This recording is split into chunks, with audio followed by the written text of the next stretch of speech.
Right now you are sitting there, warm, and you didn't lift a finger for it. There is a jacket by your door that didn't cost a single animal its life. There is a food in your kitchen that still be sitting there next week, no matter how brutal it gets outside. Now strip it all away. Just bare skin and a winter cold enough to kill you in your sleep before you even wake up. That was the normal, everyday reality for a very long time. Not one rough season, hundreds of thousands of years of actual ice ages, when massive sheets of ice buried entire continents and the cold could take you out in a matter of hours. And somehow, your ancestors made it through. You're living proof. Every single one of them survived long enough to pass life down the line, which means every one of them won a fight against winter they couldn't afford to lose. So how'd they pull that off? How does a soft, hairless creature that evolved in African heat survive the nastiest cold this planet has ever thrown at a human being? That's the story I want to walk you through, because it's honestly one of the greatest survival stories out there, and hardly anyone realizes how close we came to not making it at all. Let's be real about what these people were up against, because the word winter makes it sound like a chilly afternoon by a campfire. It was nothing close to that.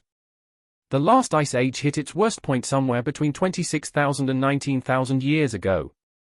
Ice blanketed Europe, Asia, and North America.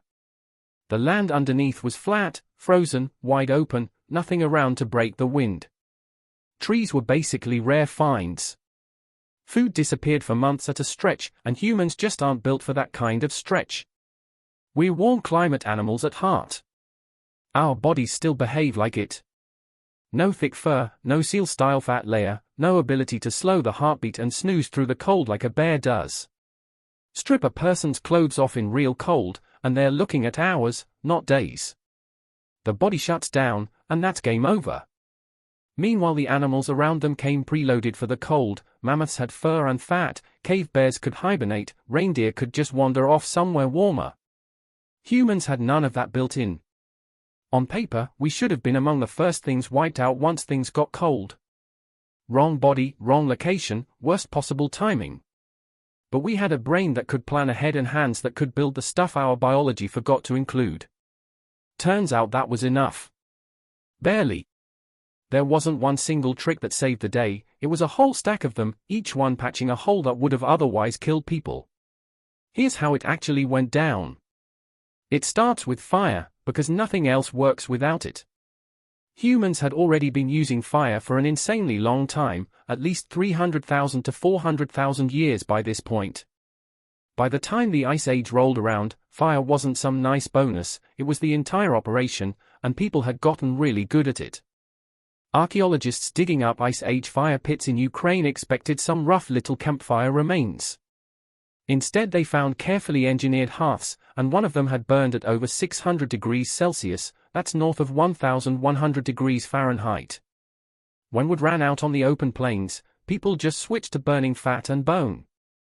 Fire brought heat, cooked meals, hardened tools, and stretched out the daylight hours when the sun barely bothered showing up.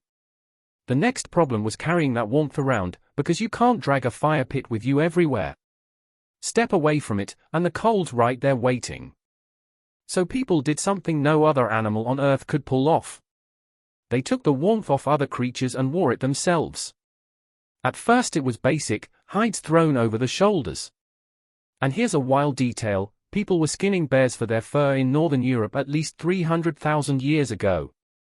We know this from cut marks on bear paw bones, exactly where you'd slice to pull a hide off in one clean piece. Those bear hides became wind and water-resistant cloaks, but a loose hide leaks heat out of every single gap, and that's nowhere near enough for a real Ice Age winter. The fix showed up around 30,000 years ago, and it sounds almost too small to matter, the sewing needle. A thin sliver of bone or ivory with a tiny hole drilled through it.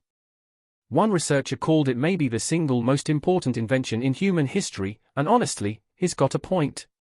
The needle meant clothes could be sewn to fit. Sealed seams, layered fabric, sleeves that actually closed at the wrist.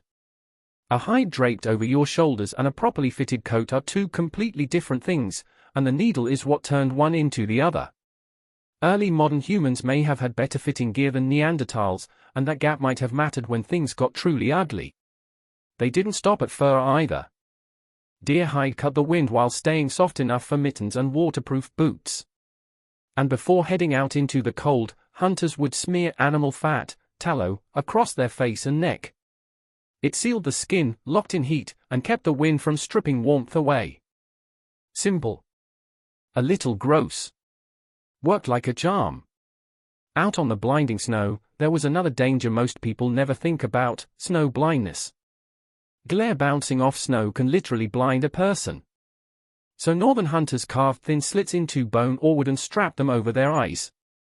Those narrow slits killed most of the glare. Basically the first sunglasses ever made, carved out of bone. Everyone pictures cavemen huddled deep inside some dark cave. The reality is way cooler than that. A lot of these people built their own shelters right out on the frozen open land, and in places like modern-day Ukraine and Russia, there weren't any caves and barely any wood to speak of. So they used the one material lying around in bulk: mammoth bones. At a site called Prehistoric, archaeologists found round houses built almost entirely out of mammoth bones and tusks. Skulls and heavy leg bones got planted into the ground as the base. Ribs and tusks curved upward to form the frame. Hundreds of bones went into just one single house. The structures were sunk partway underground and packed with hides, moss, and dirt, which trapped enough heat to keep an entire family comfortable. The largest one found is roughly 18,000 years old, right in the coldest stretch of the Ice Age, and the site shows signs of being reused over and over for hundreds of years. That makes it some of the oldest architecture we've ever dug up. People were literally building homes out of giants, and the design had some genuinely clever touches you wouldn't expect. Plenty of these winter homes had a cold trap doorway, with the entrance dug lower than the sleeping area. Cold air is heavier, so it sank down and pooled by the door while warm air rose up to where the family actually slept. They'd figured that out tens of thousands of years before anyone ever wrote down the physics behind it. They also used snow itself, which sounds backwards until you've actually felt it work. Snow's a fantastic insulator. Pack thick walls of it around a shelter, and the inside stays right around freezing even when it's 30 below outside. Long before anyone perfected the igloo, people already knew that ducking under a snowbank beat standing out in the open air above it. Location mattered a ton too. People living in forests had it noticeably easier than people out on open ground, because a cluster of trees blocks a massive amount of wind. Walking through the woods on a brutal day feels weirdly calm compared to standing in a bare field. And for the small gaps and drafts where we'd reach for spray foam or cork today, they packed in moss, mud, and pine pitch. The sticky sap from pine trees used to seal everything up tight. Staying warm keeps you alive tonight. But winter's slower killer is hunger. For months there was barely anything to gather and hardly anything to hunt. So people got seriously good at stockpiling ahead of time. Whenever they landed a big kill, they didn't just eat it on the spot, they banked it. The cold did half the job for them, freezing meat right after the hunt so it would last. They smoked meat, dried it into jerky, kept stockpiles of dried fruit. Food went into pits dug into the earth and into cool underground cellars, where the ground itself kept things cold and safe all winter long. There's even evidence they weighed down mammoth meat and sank it into cold ponds to keep it fresh longer, basically a natural fridge. None of this needed electricity or anything that could break down on them. It couldn't cut out like a freezer during a blackout, and barely anything went to waste. Every part of an animal got put to use. These people were absurdly efficient at squeezing every last calorie out of a carcass, which is hard to even picture in a world where we toss out half of what we buy at the grocery store. The hunting itself was organized too.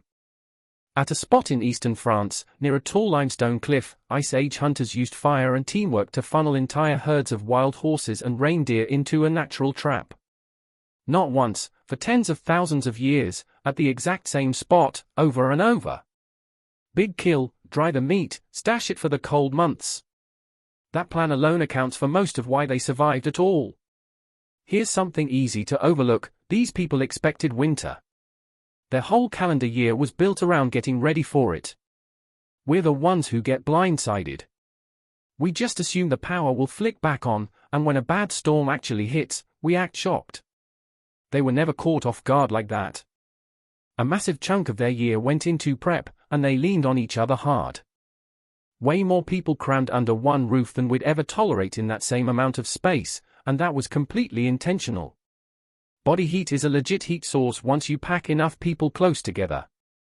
Having a room to yourself wasn't some lucky perk, it meant you were cold and exposed. It was usually the people living alone, especially the elderly, who died first during a brutal cold snap, simply because nobody was there to share warmth with them. That doesn't mean Ice Age life was some peaceful group hug, though. Life was brutally hard. Resources were tight, and sometimes humans turned into a threat to other humans. We know for a fact that some ancient groups turned to cannibalism just to survive. When food got scarcer than an honest politician, Ice Age people sometimes had zero options left besides the most desperate ones. They also leaned on animals for heat. During the harshest winters of medieval Europe and Russia, peasants brought their livestock, cows and sheep, right into the ground floor of the house. The animals kicked off a huge amount of body heat, which rose up and warmed the family living above them. You were basically living on top of your own furnace, and the furnace happened to be a cow. Sometimes the cold went so deep it actually reshaped human biology. The Yagan people, down at the southern tip of South America, lived somewhere freezing while wearing almost no clothing at all. To pull that off, their bodies ran hotter than ours by default and generated more internal heat. They'd also rest in a deep squat, tucking their arms and legs in close, which cut down how much warmth escaped. Their answer to the cold wasn't a coat, it was cranking their own body up like a furnace. And then there's the strangest theory of them all. There's a real possibility some early humans got through winter in a way that sounds made up, by hibernating. At a Spanish site called the Pit of Bones, scientists examined early human ancestors from roughly 430,000 years ago who lived through a brutally cold stretch. The bones themselves are bizarre.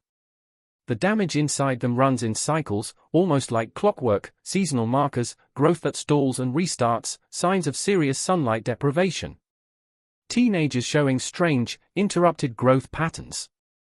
It's the exact same signature you see in animals that hibernate, when the body slows way down, stops eating properly, and starts feeding off itself. Researchers floated the idea that these people, lacking enough fatty food to survive a rough winter, might have retreated into caves and dropped their bodies into some kind of deep sleep to wait it out. It's far from settled science. Plenty of experts push back and offer other explanations for that bone damage. We can't actually hibernate anymore, but the theory is compelling enough that serious researchers are still arguing over it today. So the idea of your ancestors sleeping through winter like bears isn't something you can just laugh off. For hundreds of thousands of years, making it to spring was never a guarantee. Every single winter was a test you could fail, and failing meant dying. And here's the part that really gets me, in the span of a couple thousand years, which is basically nothing on this kind of timeline, we went from stacking mammoth bones into a house to tapping a button for heat. The single deadliest force our ancestors ever faced is now something we grumble about on the walk from our front door to a warm car. We beat winter so thoroughly that most people forgot it used to be a war we were actually losing.